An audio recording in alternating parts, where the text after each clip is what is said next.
Olá! Hoje inicia a disciplina de Ética Profissional.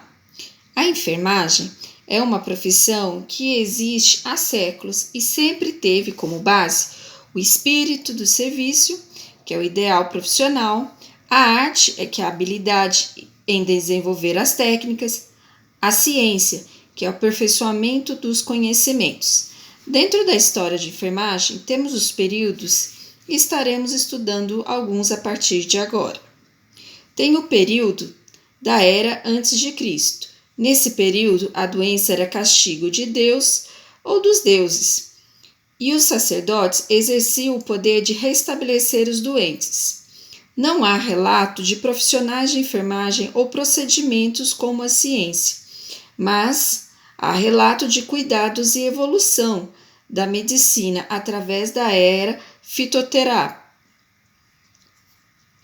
Temos o período da era cristã, que visando uma vida mais caridosa, grupos se reuniam e prestavam assistência aos pobres, idosos, doentes e necessitados em geral. Eram os líderes religiosos. Tem o período da Era da Decadência. Iniciou-se quando as pessoas pobres e baixo nível de qualificação passaram a ser responsáveis por cuidar, ficando com uma discriminação. Pessoas com classe social e alto padrão não podiam exercer a função de cuidar dos doentes. No século XVIII surgiu o Instituto das Irmãs de Caridade, fundada por São Vicente de Paula. Já um outro período, que seria a era de Florence Nightingale, foi uma profissional com conhecimento teórico e prático, que reformou totalmente a enfermagem e iniciou outro período, que nós chamamos da enfermagem moderna. Conseguiu estágio em um hospital mantido pela entidade protestante e em 1860 conseguiu a fundação da primeira escola de enfermagem, onde estabeleceu os seguintes critérios. Primeiro, a direção da escola deveria ser exercida por uma enfermeira. O ensino deveria ser método e não ocasional através da prática. Terceiro, a seleção das candidatas deveria ser feita pelo ponto de vista físico, moral, intelectual e por aptidão profissional.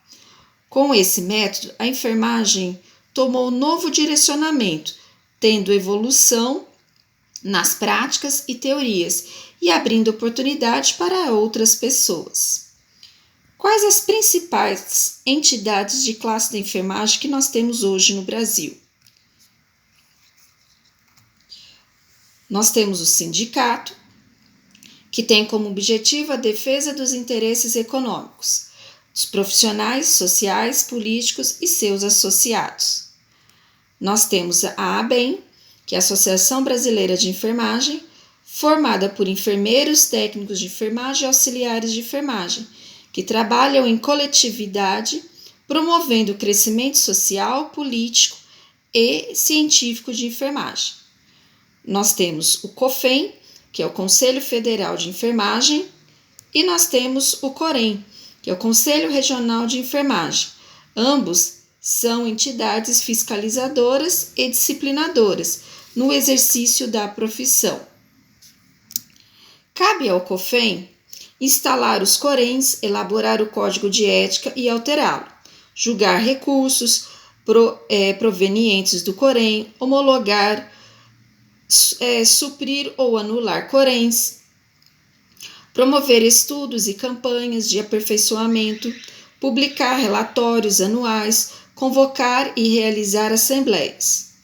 Já cabe ao COREN ter sua sede estadual na capital do estado, deliberar inscrições e cancelar disciplinar e fiscalizar exercício profissional, fazer executar as instruções do COFEN, conhecer e decidir os assuntos referentes à ética, aplicar penalidades, expedir a carteira profissional, zelar pelo bom conceito da profissão. Ética e deontologia. O que seria deontologia? Deontologia é o estudo dos princípios, fundamentos e sistemas de moral, ou seja, dos deveres e obrigação. O que é ética? É um conjunto de normas e princípios que norteiam a boa conduta da ética que rege a profissão. E o que seria dever? É a obrigação moral determinada, ou seja, expressa. Consciência moral é a capacidade que o homem possui de distinguir o bem do mal. Características de dever são obrigatório, dever absoluto e universal. Consequências do dever: a responsabilidade, o mérito, os deméritos, as virtudes, o vício, a sanção, que são as recompensas. Os deveres para com os outros, nós temos a fidelidade, que são as promessas, nós temos a reparação, que são as compensações, nós temos a gratidão, que é agradecer pelo que os outros fizeram. E que são os deveres para com os outros que nós não temos convívio? É a beneficência, que é ajudar, a não maleficência, que é não causar danos, e a justiça, que é oferecer tratamento igual. E nós também temos os deveres para com nós mesmos, que é a nossa própria capacitação. Tem também como conceito o direito, que é o poder moral de fazer, possuir ou exigir alguma coisa dentro da lei. Pode ser universal, inviolável, absoluto ou exigível. Dentro da relação humana, que é um outro conceito, é a habilidade do homem de transformar o relacionamento humano em algo agradável. Ele pode ser criado para melhorar o convívio no trabalho e o rendimento aumenta. A relação humana traz mais conforto e humanidade na relação profissional e cliente. E aí nós temos uma situação que já se foi bastante questionada, que é o segredo profissional. Algo oculto que não pode ser revelado.